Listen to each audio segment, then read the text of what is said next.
David Copperfield by Charles Dickens, Chapter 40, The Wanderer. My aunt read my letter to the two old ladies in the morning, and approved of it. I posted it, and had nothing to do then but wait, as patiently as I could for the reply. I was still in this state of expectation, and had been for nearly a week, when I left the doctor's one snowy night to walk home. My shortest way home, and I naturally took the shortest way on such a night, was through St. Martin's Lane. On the steps of the church, which gives its name to the lane, there was the stooping figure of a man who had put down some burden on the smooth snow to adjust it. My seeing the face and my seeing him were simultaneous. I don't think I had stopped in my surprise, but in any case, as I went on, he rose, turned, and came toward me. I stood face to face with Mr. Peggotty. We shook hands heartily. At first, neither of us could speak a word. "Master Davy," he said, gripping me tight. "It do my heart good to see you, sir. Well met, well met. Well met, my dear old friend," said I. "I had my thoughts a-coming to make inquiration of you, sir," he said, afore going away. "Again?" said I. "Yes, sir," he replied, patiently shaking his head. "I'm away tomorrow." In those days, there was a side entrance to the stable yard of the Golden Cross, and we went across. 2 or 3 public rooms opened out of the stable yard, and looking into one of them, and finding it empty, and a good fire burning, I took him in there.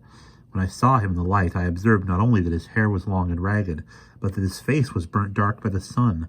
He was grayer, the lines of his face and forehead were deeper, and he had every appearance of having toiled and wandered through all varieties of weather. But he looked very strong, and like a man upheld by steadfastness of purpose, whom nothing could tire out.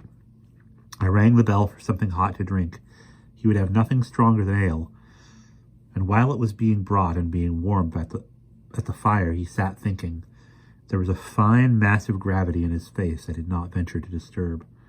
"When she was a child," he said, lifting up his head, soon after we were alone, "she used to talk to me a deal about the sea, and about them coasts where the sea got to be dark blue, and a layin' a-shining and a-shining in the sun.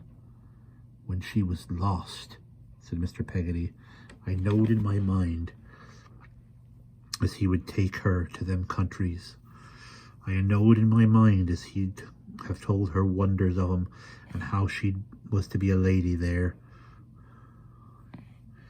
I went across channel to France, and landed there as if I'd fell down from the sky. I saw the door move and the snow drift in. I saw it move a little more, and a hand softly interposed to keep it open.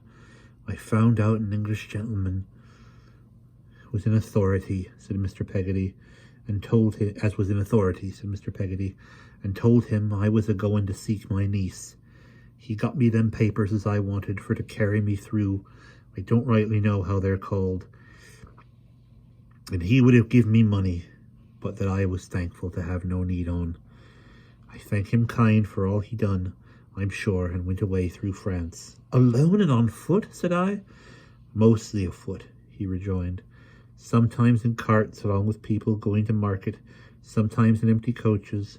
When I come to any town, I found the inn, and waited about the yard till someone turned up. Someone mostly did, as knowed English. Then they told me what manner of gentlefolks was in the house, and I waited to see if any as they seemed like her, going in or out. When it wasn't Emily, I went on again." It was Martha at the door, Martha to whom Emily had given the money that night in the kitchen. I saw her haggard, listening face distinctly. My dread was lest he should turn his head and see her too. At last I come to the sea. It weren't hard, you may suppose, for a seafaring man like me to work his way over to Italy. When I got there, I wandered on, as I was done afore. I should have gone from town to town, maybe the country through, but that I got news of her being seen among them Swiss mountains yonder. One has known her sarvant see 'em there, all 3, and told me how they travelled and where they was. I made for them mountains, Master Davy, day and night. Ever so fur as I went, ever so fur the mountains seemed to shift away from me, but I come up with 'em, and I crossed 'em." The listening face, insensible to the inclement night, stood drooped at the door, and the hands begged me not to cash it forth. He stopped and shook his head and went on with a sigh. But, Master Davy, it weren't to be, not yet. I was too late, and they was gone. Where I couldn't learn. Some said here, some said there. I travelled here, and I travelled there, but I found no Emily, and I travelled home.